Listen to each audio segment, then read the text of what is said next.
Movies with the exact same name yet totally different. When I say The Way Back, which one are you thinking of? The 2010 one directed by the great Peter Weir, starring Ed Harris, Colin Farrell, Saoirse Ronan, and Jim Sturgis, where they have to do a 4,000-mile walk towards freedom?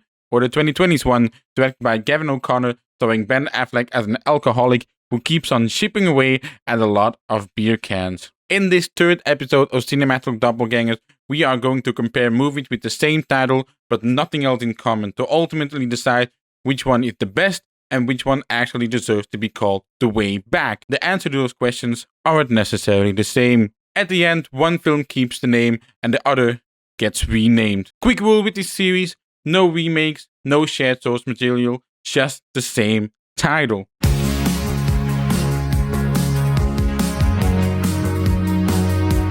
Cannot be exactly the same. I'm your host, Kevin Taelemans, and for this third episode, I'm joined by my fellow co-host of the Quiet on Set podcast, a Swiss man who is addicted to ice hockey. What a surprise, right? And sends me 5 to 8 minute voice messages about every single week. It's Ewan Graf. How are you doing, Ewan? You called me out there, huh? Yeah. Dude, today the Stanley Cup wrapped up. You know, it's all said and done. So until October, I'm sort of free from the shackles of NHL. But I don't know about those voice messages. They'll probably still keep coming. Maybe I fill a bit of my time not watching hockey with sending you even longer voice messages. I think it caps out at like 10 minutes on Discord. But we gotta try that out. We like for science, right? I think you definitely already sent me even 9-minute voice messages. So I should you'd be happy I didn't up the number. But and you know you're free of the shackles of the NHL. Now you're gonna watch the World Cup, right? Oh, no. No. I'm not. Before we get into the debate of answering our show's two main questions, let's introduce the movies a little bit more chronologically. A small band of multicultural convicts stages a daring escape from a World War II-era Siberian gulag and embarks on a treacherous journey across 5 countries in a desperate race for freedom and survival. This is the last Peter Weir film that he directed. He retired after this one. You most famously know him for Dead Poets Society, Witness, Truman Show, and Master and Commander. Also, this is a National Geographic entertainment film, which I was like, oh, they make feature films. And when I went to the letterbox, it's like, oh, The Way Back, the K-19 movie with, Harrison Ford and Liam Neeson. I was like, okay, that makes sense, underwater stuff. Mm-hmm. And then Killing Kennedy, a drama documentary starring Rob Lowe. It's like, okay, they went all over the place with this one. And I do believe that's the last feature film, like drama documentary they've done and produced since. So, maybe for good. Inspired on a book by a book called The Long Walk, The True Story of a Trek to Freedom by Slavomir Ravic. But that book has been called into doubt, but we'll dive more into that after you go. And then, the Way Back from 2020, led by Ben Affleck, is about a former basketball all-star who has lost his wife and family foundation in a struggle with addiction and attempts to regain his soul and salvation by becoming the coach of a disparate, ethnically mixed high school basketball team at his alma mater. Which there's a bunch of things that already ruffle my feathers in that way. It's like, why does it say like ethnically mixed high school? So like, yeah, there's white kids, there's black kids, there's Hispanic kids. Like, okay, that's just a basketball team. Like, I don't know why you gotta call it out. And then, I guess it's like at a church school. So there's a bit of an underlie of like, sort of faith and all in there. It comes from the director, Gavin O'Connor, who, being a hockey fan, which you brought up in the beginning, Miracle, which funnily enough, this year, the movie that this is about, right, in the 1980s, the US Olympic hockey team won. And that was the last time that they won. They won again this year, not over the Soviets, but over Canada in the final. And interesting, like, timing to be looking at a film of his again, because like that's sort of acclaimed as one of the best sports movies, probably the best like hockey movie. But he also directed Warrior, which we've covered on the show as well already. He's the director behind the 2 accountant movies, And for you, I think is someone who you really resonate with. I think he sort of has this 5-movie run of movies that are like, he has made a few more, but like these 5 movies are kind of solid and are also like very different from each other. Like I think you couldn't call this another like sports movie. I think just as much as it is about the basketball, it is about other things here. And obviously with Ben Affleck, there was a bit of like a return and a personal side to this sort of speculation and sort of things of him somewhat openly talking about his own addiction through this film and making a sort of a return with sort of a few down years that he had playing like Batman, right? That sort of felt like he was in a rut there himself. And I don't know a lot about his personal life. Maybe you do know a bit more. I don't think it's really that relevant for his performance here because it's one that's really lived in and works, but that doesn't mean that he has to go through the same suffering and we have to talk about his suffering to resurface that for the discussion of this film. But yeah, that's how I'd introduce that film. And for basketball fans, hey, was it Nixon 5 or 6 that they won now? But like that championship for the NBA is also just over. Let's get into New it. York has like lost his shit. I've seen so many people in those streets just standing on cars as well. And then you got the cops naturally like shoving them off the car and turning a little bit violent. But I did see like Trevor Noah giving a shout out to the New York sanitation department because apparently like, like the next day you don't even notice like a lot of the shit that like has happened the night before. So I did like that. Like, did you see my mayor's Muslim, my bagel's Jewish, my Christian Dior, Nixon 4. Yeah, I mean, Mamdani, like, I remember, like, there was, like, a party, or, like, a concert, I don't know what it was, but, like, the DJ, like, was on the microphone, it's like, I just got a call from the mayor. We're allowed to go until 12:30 because the Knicks won, and the whole crowd, like, going nuts. Yeah, it's quite... Yeah, it's great. Like, that feels like a success story of sort of, like that city in a way as well, embracing the new mayor as well as like having sort of a success to rally behind. I think that was like quite fun to see unfold over the last couple of days. That sort of dates this episode when it was recorded. I think. I should say though, so the Way Back, there is a movie called The Way Back, but obviously I didn't include it in this one because it's a way different title. Even I use way, so yeah, it's a different movie, but.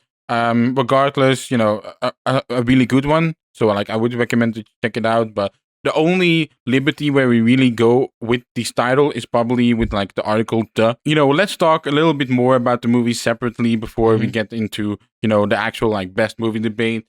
So, we have both watched the Ben Affleck one before, but this was both our first watch for The Way Back 2010. Peter Weir, what were your thoughts on this? I think he's just such an excellent director. Like he really knows his way around like a cast as well. I think what I'm sort of impressed by his filmmaking is that like I think that was the standout to me in Dead Poet Society. But even if you center around like a elite character like in the Truman Show, I've unfortunately only seen 3 of his films so far. I don't know how familiar you are with his 4. 4. I've seen 4. Yeah. But he's the director who seems like hasn't done that many movies. He's done less than like probably like 20 something. Oh, 12. Like, and the rest like is feature just, films. Yeah. Yeah. Feature films is like way less. Also someone who is willing to, like basically do adaptations of stuff. I think he also did like Master and Commander, The Far Side of the World. I'm just sort of impressed by the scope of this movie because a lot of it feels like they're shooting it on actual locations. I think it's sort of, is both getting the big picture, but also getting to go into the specifics of like, the lead character, Tim Sturges' return and sort of what that represents. And I really think that, like when that ended, like at the end of the movie, I had tears in my eyes, and I wasn't really like crying for like really like that emotional for most of this film, even when some of the people on that journey like passed away. But when he like spoilers, I guess, when he returns, like when he's actually making his way back and sort of what that sort of represent, which we'll talk about and look at like what the way back should mean, for to select it as a title.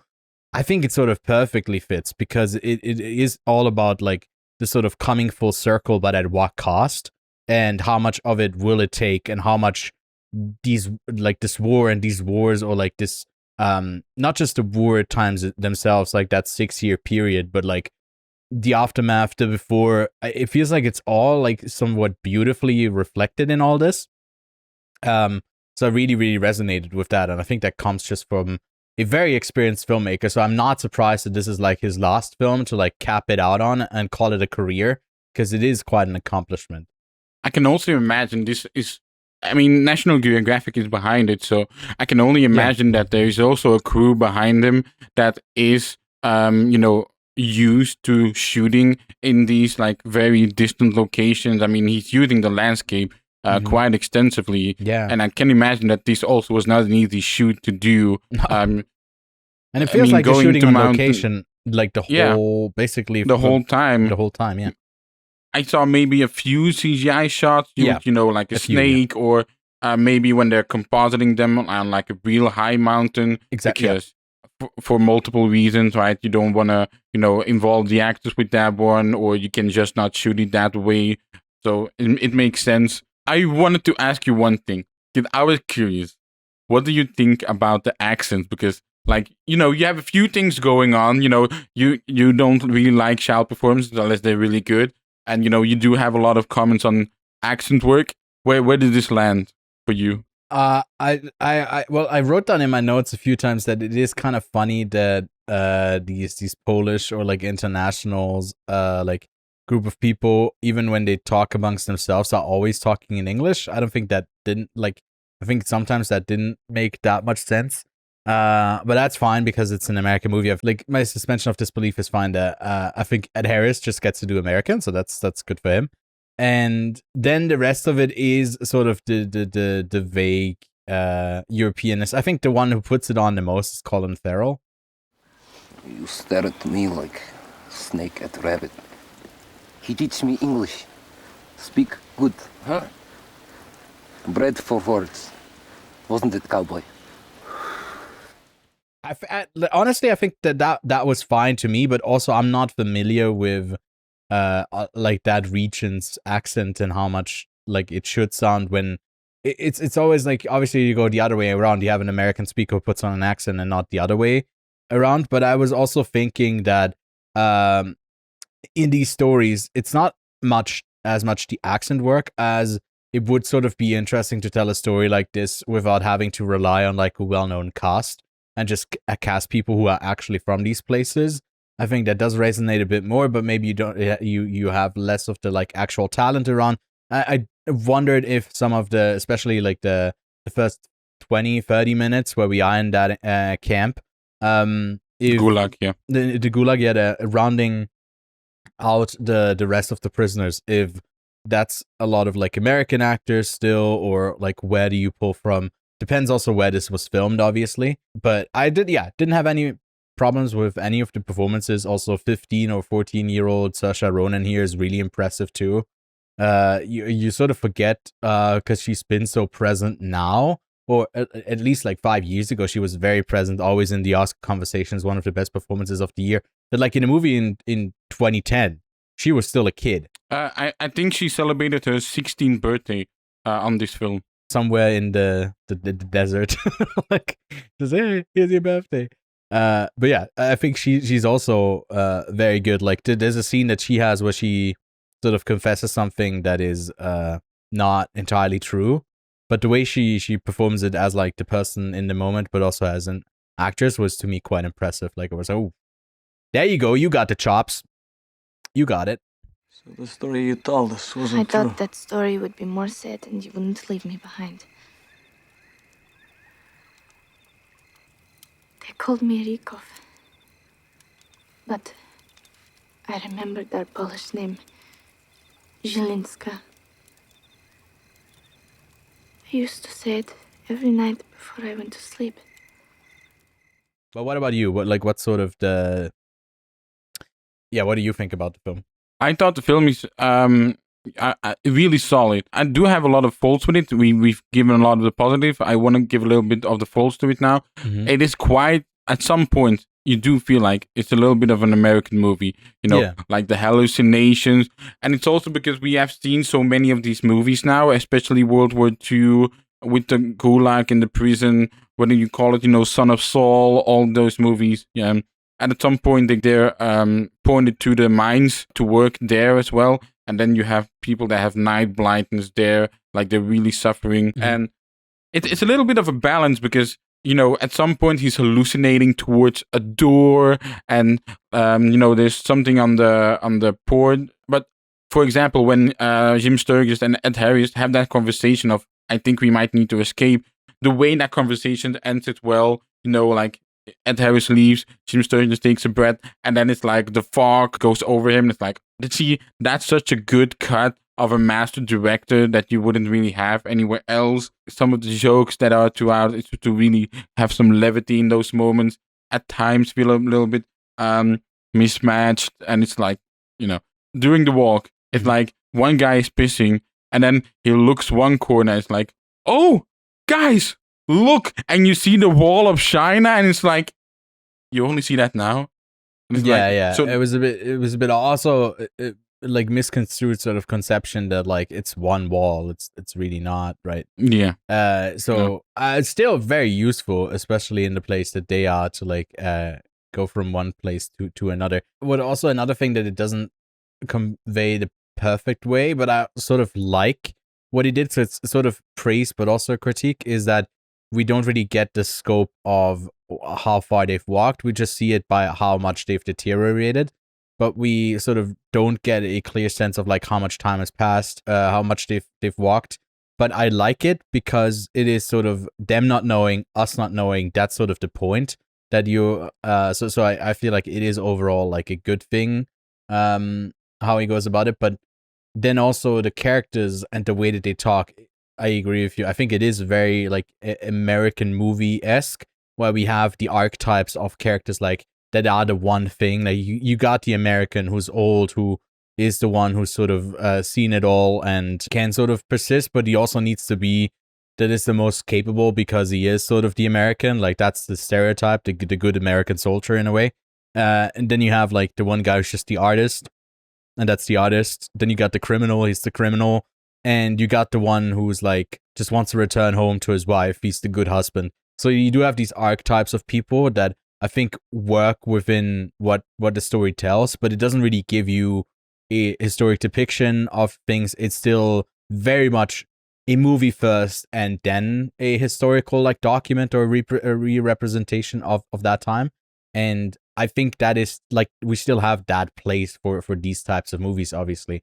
And it doesn't really take much away from it, but it is something that is a bit noticeable that like they do have to fit into these types of characters. Especially Saoirse Ronan, because at a certain point she's the catalyst that sort of opens the group up to each other, really getting everyone's backstory and sort of explaining it as exposition to Also, Ed Harris as well. Yeah, also not to each other. Like when they say things about it, they always say, "Oh, like I told her about this," and like she's the connecting tissue to soften them up. And I also really like that like the roughness, this exterior does sort of have its bounce through gender and the sort of expectation of how you interact with people and how that sort of loosens you up. And I really like how it goes from she's a burden to she is actually like the core that sort of keeps them together for a while.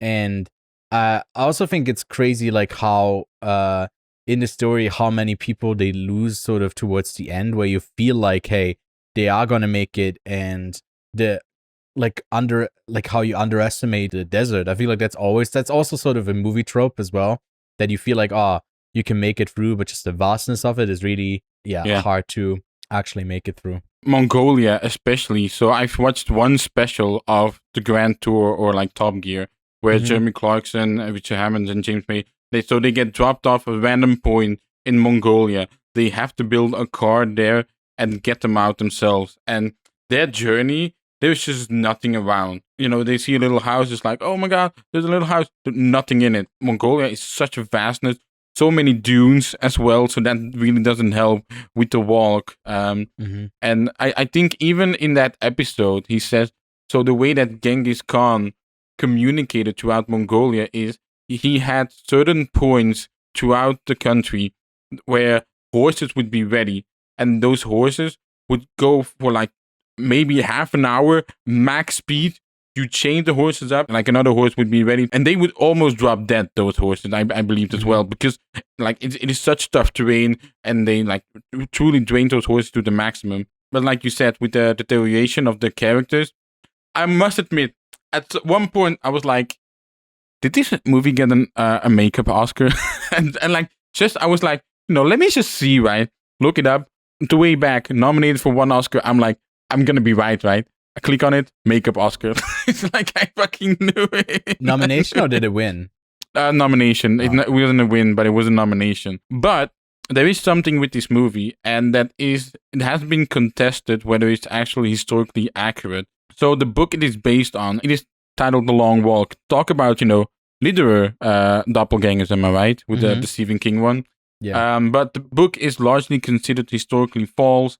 In 2006, the BBC unearthed Soviet records, including some written by Wawich himself, who wrote the book, proving that while he was imprisoned in a gulag, he was actually amnestied by the USSR in 1942 and evacuated to Iran, because the book was brought out as a memoir, so like as an experience of himself. Right. Even at one point, describing an encounter with a Yeti. So it's like, it feels a little bit out of place. The BBC reported in 2010, we learned of a British intelligence officer who had said he had interviewed a group of haggard men in Calcutta in 1942, a group of men who had escaped from Siberia and then walked all the way to India.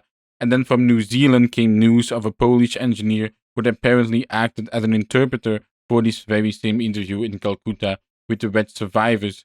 These stories are secondhand and far from conclusive proof, but for Mr. Weir, they convinced him that there was an essential truth in the story that he wanted to retain.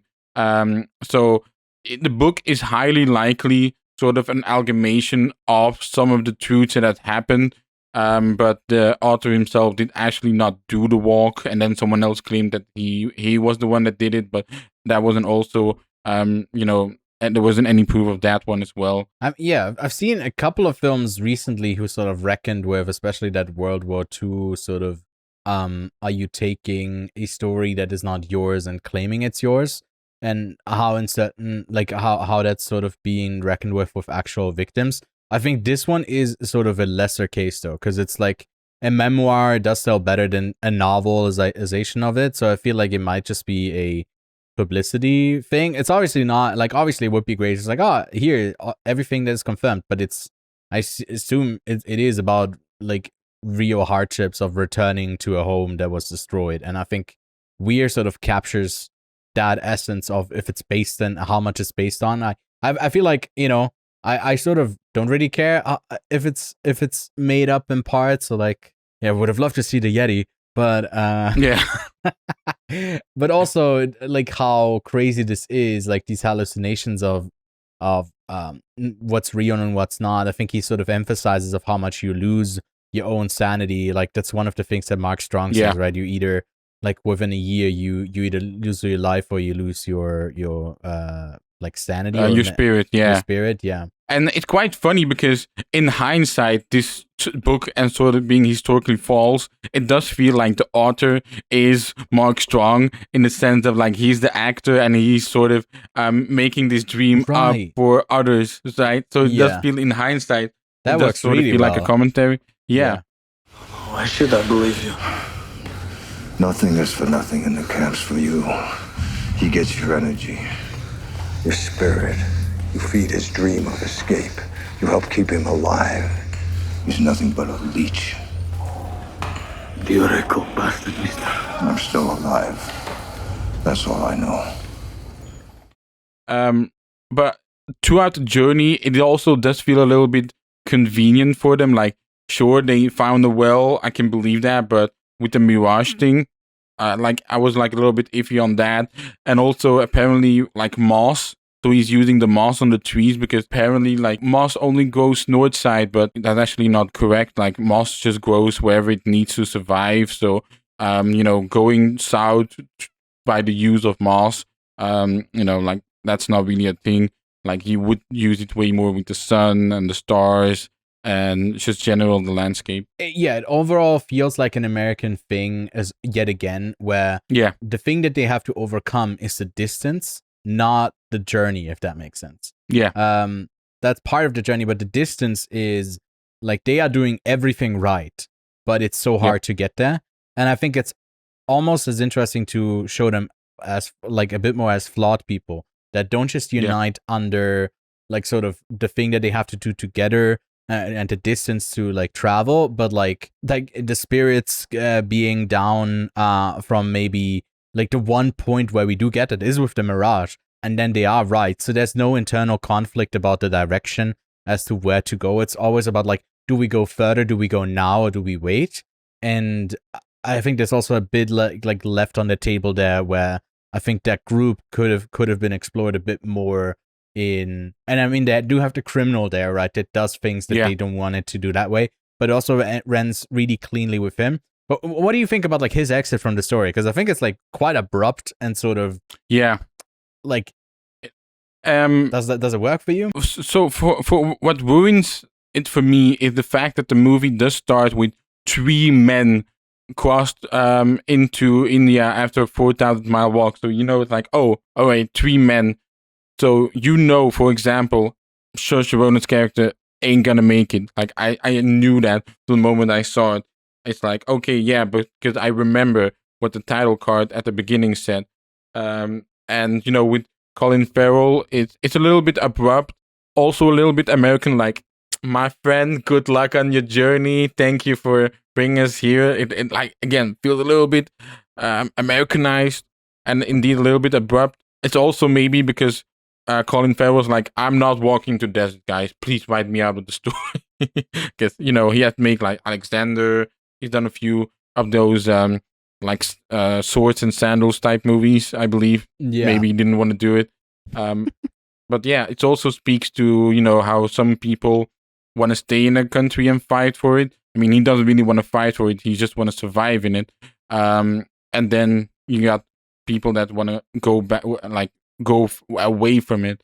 Yeah, I mean, it's not a set of characters that, like, I think Ed Harris at one point says, like, it's Saoirse's character, don't ever lie to me, right? And says, like, we all have done, like, horrible things to still be here. Just be honest, don't lie. And I think that Colin Farrell character is just a bit more comfortable with doing these things because of those things. He thinks, like, because of that, he's still around, right? Yeah. Where maybe it's been excessive, but he also has these debts that he just needs to get far enough away from that he's okay with being arrested again. And he sort of probably also, like, sort of thrives a bit more in that sort of setting environment. And it's interesting because it feels like maybe that experience of this walk would have changed him, but it seemingly really hasn't. And I think that's also part of it, like, that this doesn't completely take away all of you, that you still are like going after what was before, that not this war hasn't taken all of you away, for better and for worse. For criminal, he stays the criminal. For the husband who was betrayed by his wife because she was tortured, like, that was another moment that almost moved me to tears, because it's like that idea of that character is like, it doesn't feel real. It feels so idealistic of like what he goes after. But I was like, that would be a motivator for me as well. It was like, he doesn't want to let her live her whole life with the guilt of what she has done, and he needs to return. And the way that he says it, I think it's quite impressive. I think it's a pretty good performance from an actor who I like. I don't really see pop up that much. I don't know. I don't know why it is. I don't think he's a bad actor at all. But I think he has just like a little peak around that 2010s, and it just happens with a few of these actors. Like a few with like X-Men, like they had like a little pop up, and then they have a few movies, and then it's like afterwards you don't really hear from them. And like he's another one of those. In that row of actors. But my favorite like line of the movie is when Jim Sturgis and Ed Harris are talking to each other, and Ed Harris is talking about survival as a protest, because Jim Sturgis is asking like, why didn't you kill yourself then back in prison? And I just like the way that Ed Harris portrayed his answers. Like I like that one a lot. In the camp, some saw death as freedom. Why didn't you just was a kind of protest. Being alive was my punishment. Punishment for what? I brought David to Russia. I mean, yeah, if we talk about best performance, it's like running away with it is Ed Harris. I think it's really incredible in this. Yeah. Yeah. That's just end of statement. I didn't really like the whole let's go to the history of the Cold War at the end of the movie. I thought that was a little bit weird. What I would have preferred. I did like that actually. But yeah, oh, you did? Yeah. Like he's running to that, black and white footage of the whole history of that was the moment where I started to tear up. Okay. Because I think that whole journey is like we've watched that whole journey on unfold, the physical one from a place to place, and then the place of home is still something that you can walk and walk and walk, but you can't return to it. And I think that that wrapped me up. I was like, oh my god, that is so hard. And then the way that you end it is like finally getting there, but so much time has passed in between that we didn't get to see. I was like, I think that really resonated. I think that was a really powerful way to conclude the story in a very big way. I like, by the way, I liked the ending. I just didn't like the way they sew that together. Yeah. The editing wasn't like it wasn't the best, but I really liked what it represented more than how it looked like, I guess. But like it was to me that was really good. But let's talk a little bit more now. The way back from 2020, Gavin O'Connor, Ben Affleck, and Ben Affleck has been pretty open with his struggle with alcoholism. He was actually in rehab during the production of the movie, like really saying to Gavin O'Connor, like, I really, really want to do this movie.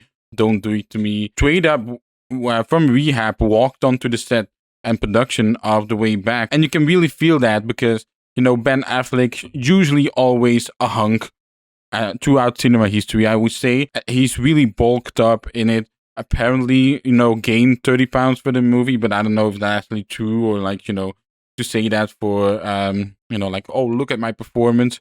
But the performance itself on screen, I thought is thrilling.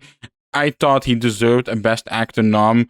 So I actually have no clue who got into the actor's leading role in 2021. But you know what? I thought Ben Affleck should have been amongst them. Wait, let me actually quickly see. So we got Anthony Hopkins, the father, Riz Ahmed's Sound of Metal, Chadwick Boseman for Ma Rainey's Black Bottom, Gary Oldman for Mank, and Steven Yeun for Minari. Low key, I would like boot Gary Oldman out of there for Ben Affleck. Yeah, I would Gary Oldman out of there as well. Like easiest one to kick out, I guess. Yeah, I would say though that's a banging year. I gotta say, like it is a great lineup. 4 out of the 5. Yeah, Riz Ahmed is also like a great one. We've talked about sports movies plenty on this channel, but what's the most important thing for a sports movie to get right? It's not actually about the sports. It's about the drama. It's about the characters. And when sports movies nail that, that's when a sports movie gets great. When it gets the drama right. So the first 45 minutes of The Way Back, we maybe get 3 minutes of basketball maximum, right? Like there isn't actually that much basketball in The Way Back, and that's something I appreciated so much. And I think Gavin O'Connor just knows that. Even with Warrior, the first hour of Warrior doesn't even have that much fighting in it. It's just really all about the drama, and then you can get into the game. Even you messaged me during The Way Back. It's like, fuck, it's so good. But tell me more about your thoughts. I mean, when I first watched it, I gave it like a 4 out of 5 as well. I thought it was like very solid. But then looking back on it, it's like the movie that you feel like, might sour on you on a rewatch.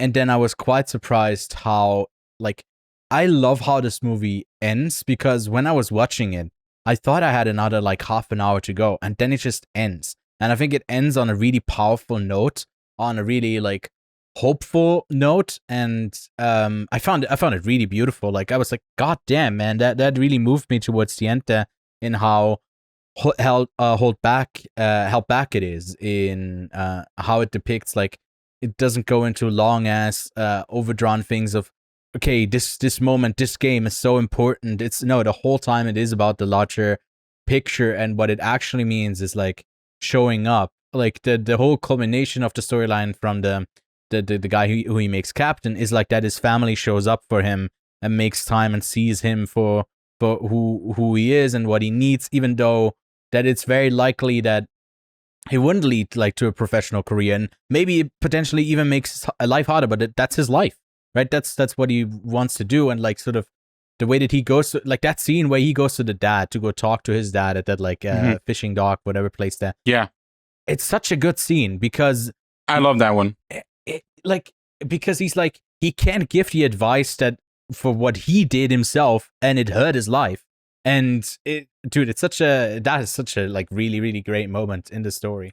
How come we don't see you down at any of the games? Because I got responsibilities at home. I got 2 boys that need to be bathed, fed, and help with their homework. Well, we got a big game this week. We win it, we go to the playoffs. Listen, I don't come to any games because I don't support my son's ideas about the game, okay? I don't want him relying on basketball to make a life. That was my mistake, and it ain't gonna be his. Schools are offering him full scholarships. Oh, come on, man, it don't matter. They offered me the same. Putting your faith in basketball, it don't work out. And if anybody ought to know that, it ought to be you. And one of the other great scenes I found is one of the first games where he is being quite excessive in his language, in his attitude. Yeah. And he's having that conversation with the padre on the bus and saying like, what's actually more important here, like the sports or like the ethics, the fact that we have to get these men, I don't remember what he exactly says, but like, we have to make these men like ethical and like standing straight and all that. And it's just, again, like another conversation that I thought was brilliant. Father, let me ask you something. With all the terrible stuff going on in the world, I think who's ever up there really gives a shit when I say to these kids? As Christians, we are called by God to integrate our faith into our daily lives. So yes, Jack, I do think he really gives a shit about the example you set for these young men. Don't underestimate the impact you can have on them. And those aren't forced at all. Like even the cancer like side story, I feel isn't forced at all. Like you would ham it up maybe in other movies pretty much, but it really feels just like a side domino. So like he's on this train, like everything is going better, and then it's like just someone like tipping a little domino that just blocks that train, and he fully derails. And it's so natural. And like that's just the tiniest thing that could cause something like him to go back on that road of alcoholism. I just adore the way Gavin O'Connor does it as well. Because he's drunk so much, a lot of directors would do the dizzying camera effect. He doesn't do that at all. He even uses the flares of the sun throughout scenes like this. I also noticed, like when something got clarified for him, like the way that Gavin O'Connor even uses the flare of the sun in this, I thought was brilliant, and I just deeply adore this film. So you can probably guess it. Yes, I do prefer the way back 2020 over the 2010. Yeah, I mean, it's the same for me. I think I do like that one quite a bit. No, actually not quite a bit more. I think I just like slightly prefer it. I like to focus on one character a bit more, and how it doesn't also feel like there's the forced sort of moment of like falling back, because the reveal of what actually got him into this place like sort of is built to, but it's not, it's never built to. Like you just see him in the state of he's not well. Yeah, you just see him having lost everything. You don't really see specifically why, and you might get a bit frustrated with how he's behaving, how much of self-pity, how much there's just loathing the world and its existence. And as soon as you realize what has happened, it's like, no, I wouldn't be like maybe too far from his lived experience as well, if like that's what happened in my life. That is really, really dark. And then also being reminded by it, like to me it hit really hard when they go to that birthday party, and the kid that doesn't really remember them anymore as well, like isn't sure who they were. And then you realize as well when there's the other couple that they go to visit that also gets the diagnosis of like the cancer has resurfaced. I didn't get that on this is my rewatch here is like, oh, all of the connections that kid ever made also was probably with other kids who went through something similar. And it sort of forever ties you to this this hurt through other people that just like re-triggers your own trauma, and it's like so hard to get through. And I really also like that he's such an asshole to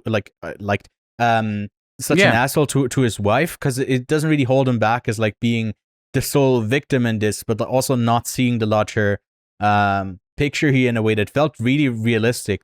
Like he immediately apologizes there. It's like obviously like calling her like, oh, you got this new life, but we never get an we don't really get to see like what her experience has been like. We stay with him, and I think for the story it also really works that like it is that limited perspective that we get. Even his ex-wife isn't like someone who's like being like, oh baby, you can move on, like there is a better way out of this. Like even she, when they're in that car and she says like, when I see those other kids at the birthday party, I'm like, why not one of them? Why my son? Like when I say that, like, am I a bad person? And when he's like, I just feel angry, and then he says like, I've always felt angry. Yeah. And like scenes like that, just like nail on the head. When he's sitting in therapy, it's like, what do you want me to say? Like, what do you actually want me to talk about? And then it goes behind the history of his kid, and it's like, 30 rounds of radiation. It's like, brother, like my mother has passed away of pancreatic cancer. She has survived for 4 years, when on average, people only last maybe one. So like the toughness of that journey and the way that you want to, like, it didn't really want something you want to bring up to someone you just met, or like in just regular daily life. I failed our son. Because I didn't take care of his mom.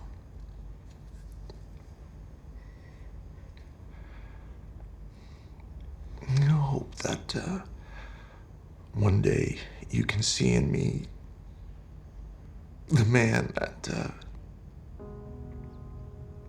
that you once hoped I would be.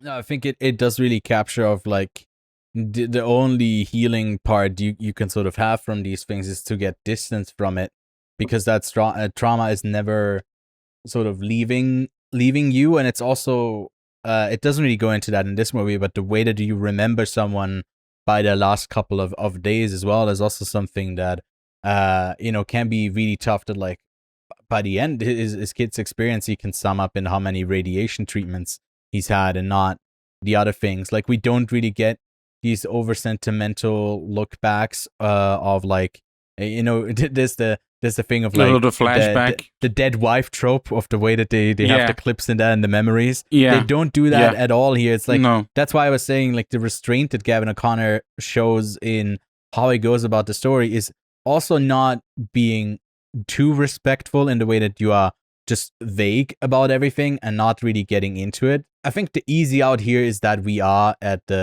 this like Christian school where the rules are a bit more like sort of harsher and you're called out on a bit quicker. And it's sort of what he needs there in that moment as well. But it also doesn't over rely on like the religion having any sort of impact on what he does. It like I've like in one of the games in the earlier ones, he says like at one point really loud, like, God damn it. And I was like, and we didn't get like, we don't go to a reaction. So I was like, oh my God, he can't say that. He was like, no, we are in the real world here. Like the scene that you're talking about, like the chaplain, like the father chaplain, is right behind the camera, but like out of focus. So it would be so easy to, when he says like, God damn it, to like focus on the padre in the background, be like, what do you say? And he doesn't. We need to keep that moment for later. Listen to me. I want every one of you to reach in your shorts right now and tell me if you find a pair. Because right now you're playing like a bunch of fucking pussies. And that's the truth. Next time 32 goes over your back like that, put a fucking elbow in his stomach. Yes, coach. And if Childress tries to put you on a poster like that, you hit him so fucking hard he never comes down the lane like that again. I got you. Have a little fucking pride. I don't give a shit if we lose every fucking game this year. I will not coach a team that has been out tough. So yeah, I just fucking love the way back, man. Like it was in my top 5 of 2020 as well. So like just to really emphasize how high I put that movie on a pedestal. Similarities. So this is the 3rd episode of Cinematic Doppelgangers. I would say this is the biggest difference in movies that we have had so far. Yeah. Literally the only similarity I have is both have a craving for liquid. That's in both movies. Because obviously they are in need of water in the 2010 one, and he's in need for a beer. Can I also just say the amount of beers that he had in that fridge that he drinks up that night? Astounding. He should be dead. But it's also probably because of his size that he is able to, sustain that. And it's the last film of one of the people. Peter Weir, the director, has retired after this one, and the actor that plays the headmaster of the school is John Aylward. You'll have seen him in a few movies and you'll be like, oh my god, he's that guy. Very much a character actor, but also very famous of The West Wing and ER. And I just quickly want to mention one more thing. Like there was one shot in The Way Back 2010, I put it in the show notes. Like I felt like, am I watching Dune? They all of a sudden like they crouch and I was like, this very much feel like a Dune shot. Yeah. Where they're up on the hill and someone's down there. There was another thing for me was like the only really true connection for both of these films was that both of them made me cry. I watched two movies back to back, and both of them did make me cry. Not that that's the hardest thing to do, but like for example, I think in Gun, maybe I cried like once, or it teared up maybe twice. And this was like back to back, where I think both of these movies really succeed, and they also are tonally not that different. Where they are like very realistic, held back in. Actually, I guess the Way Back from 2020 more than the 2010 one, because there's more of these enunciations that you go into. There's also the one scene where like he sees the city, and then in the morning we see how close he was. That was one scene that I had already seen of this film, because a professor at uni during film studies actually brought up that scene, and when it was happening, I was like, oh, I know that scene. You need the Leonardo DiCaprio thing? Yeah. I understand. By the way, can I just say, I love the fact that we haven't even talked about any of the sports happening in The Way Back. Because, also another brilliant move. He doesn't show any of the beginning games, really. He just shows the score. Yeah, and the first game we really see is the memorial game at their place, which is a solid setup for the rematch at the end. Also, just love the fact that the final game, like, there isn't like a big monologue speech thing because he's away in the rehab thing. So, like, the last movie, like, the last game, is just really them getting into the playoffs or, like, into the international, like, interstate thing. I don't know exactly what it is. Do you have any more things to say in the general discussion before we move on to the title clash? No, I think that's pretty much all I got. I like the moments where we get to see the basketball stuff, and I think what I didn't get is that like he completely like cuts the star player from the team. That almost felt like there was something personal that he didn't like, but I think like what he did wasn't that egregious, but it helped to create a vacuum to fill it so you can more organically rebuild, I guess, the team around that. And I think there's a lack of conflict that comes his way. I think that the training side is really where this movie sort of falters a bit for me, where it like lacks a bit, where he's a successful player, he's stern, he can have loud voice and be and he knows best for them. That's why they succeed. And I think that's like, it's really not a basketball movie, and more an alcoholism movie than it is a basketball movie. Let's move on to the title clash. So I've got two definitions from the Cambridge Dictionary. We have way back, a route back to where you have come from or to a situation that existed before. And you have another definition of way back, a long time or a long time ago. Mm-hmm. Now, I feel like with the two definitions, the first one is a little bit more applicable than the second one. Even though the 2010 one talks about World War II, so that's very much a long time ago. I gotta say, the movies do talk differently about the title. One is very much physically. They literally walked 4,000 miles, so very much physically.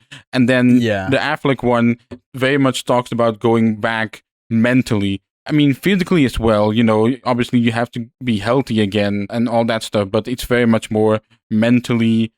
Ewan, which side are you on?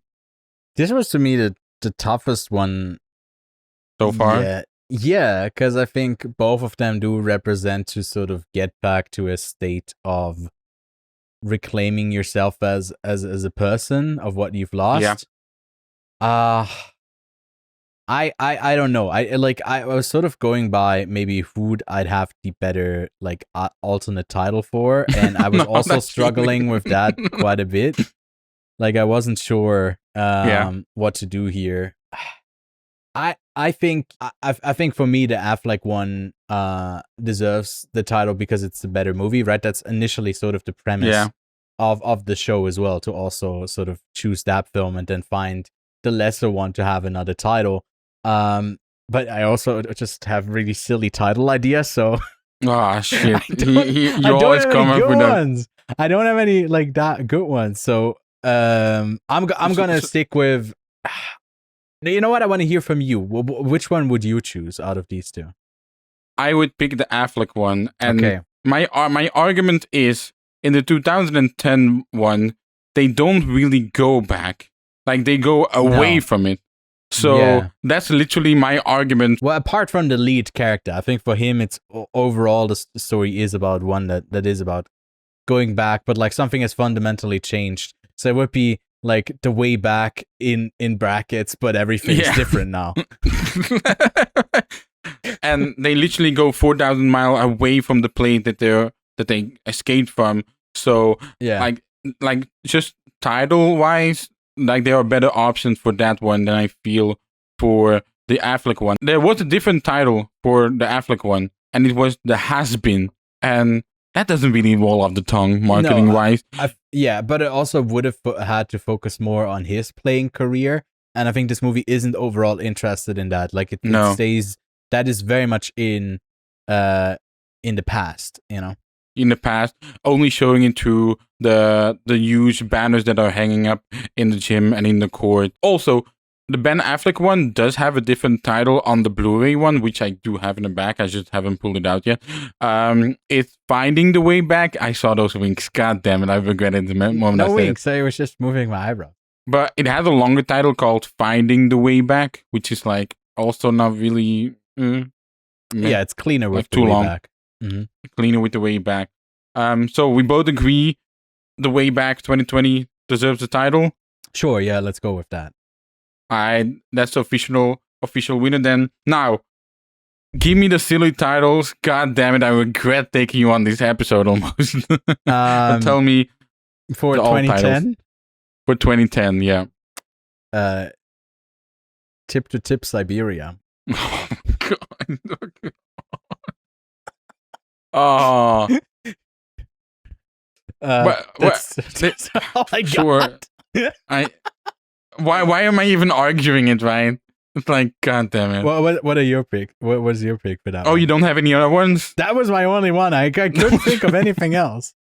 Like all the other stuff was too basic to me. Like I don't know. But nothing wrong with basic. So I have two. I have three. So the first one is Away from Home. But again, like also like Spider-Man Far From Home. It's like, I don't know, it's like is Far From Home better than Away From Home? I have Southbound because they do have to go south. And then my last one is Long Walk to Freedom. But there's like a Mandela movie called Long Walk to Freedom. And then it's also like you have that, that QAnon movies like Sound of Freedom or something like that. So I don't know, like the association of the word freedom is very like heavy loaded. So I don't know what title we're gonna choose. I don't want to choose Tip to Tip. Sorry, I just don't. No. We're not gonna call a Peter Weir movie after something Ludwig inspired. My bad. We're not doing this. I mean, it's there is the one that's called like The Great Escape. You could go for like Escape from Siberia. Yeah, Escape from Siberia. The like I don't know, Beyond the Gulag. Like fucking Call of Duty. I don't know. They're all really bad. Like I don't know. We have to pick something. I don't know. From desert to mountain. It's like, I don't know, man. Southbound. I mean, it's one word, rolled a little let's bit. go with Southbound. Southbound. I think this is the hardest one because it's literally just them surviving walking. So it's a bit like, how do you make that without? I don't know. Like, there's always like, I feel like these movies usually do have pretty bad titles overall. So it's like The Return, maybe. and then there's like 20 other movies at least that are called that. So it's a bit like difficult to come up with something that's good. Right. I do have an all title for the 2021. Yeah, I know. Give me it. The Slam Drunk. Ooh, you know what? I don't mind that one. It's a good reference. I don't mind that one. I honestly applaud you for that one. Okay. Do you want to know what mine was? Sure, yeah, give me. Rebound. Yeah, Rebound is another good one. I think that really works well, yeah. There are a few other Rebound movies that have been added to the Cinematic Doppelgangers list, I should say. But hey, it doesn't matter. I quite like Rebound. And in the end, it also doesn't matter because the Way Back 2020 keeps its name. So the other Rebound movies have nothing to fear. And the Way Back 2010, Peter Weir were calling... Wait, Southbound, yeah? Yeah, let's go with Southbound. I think that is the best one. All right. So the Way Back 2010 has been renamed to Southbound. Once again, I should say, though, this Cinematic Doppelgangers episode, another two very solid movies. Like, we haven't really had a real stinker, I feel like, in these episodes so far. Will that change next episode? With the fourth episode, we have a special guest. Yes, finally, someone else than Ewan. I'm kidding. Sorry. It's okay. I can take it. I'll just drown myself in, like, alcohol. Well, you famously don't drink, so. I did drink 2 You'll nights drown ago. yourself in Monster. Here we go. I'll do that. Yeah, see, I knew it. I knew you had one ready. But the next episode will be Heat. We'll be talking about the 1972 Heat, presented by Andy Warhol. We'll be talking about Burt Reynolds' 1986 Heat, that was almost directed by Robert Altman. Crazy, right? Then we have 1995's Heat, Michael Mann. Yes, Robert De Niro, Al Pacino, you know the one. And then we have The Heat from 2013. Yes, 4 movies we are doing in the next episode. The Sandra Bullock and Melissa McCartney movie, directed by Paul Feig, one of your favorite directors by,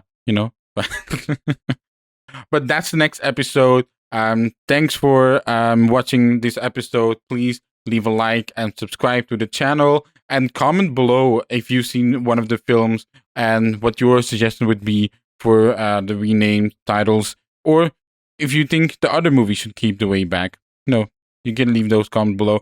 Ewan, thank you for joining me today. You'll be probably joining the 5th episode again. Yes. Looking forward to it. And you'll announce, I guess, the picks at the end of next week's episode. For the next week's episode. Stay tuned for that. Did you say who the special guest is, or are you keeping that a secret? I'm keeping that a secret, man. Ooh, okay. I see. But it is a dear friend of mine, so really happy to have him on the show. See you next time.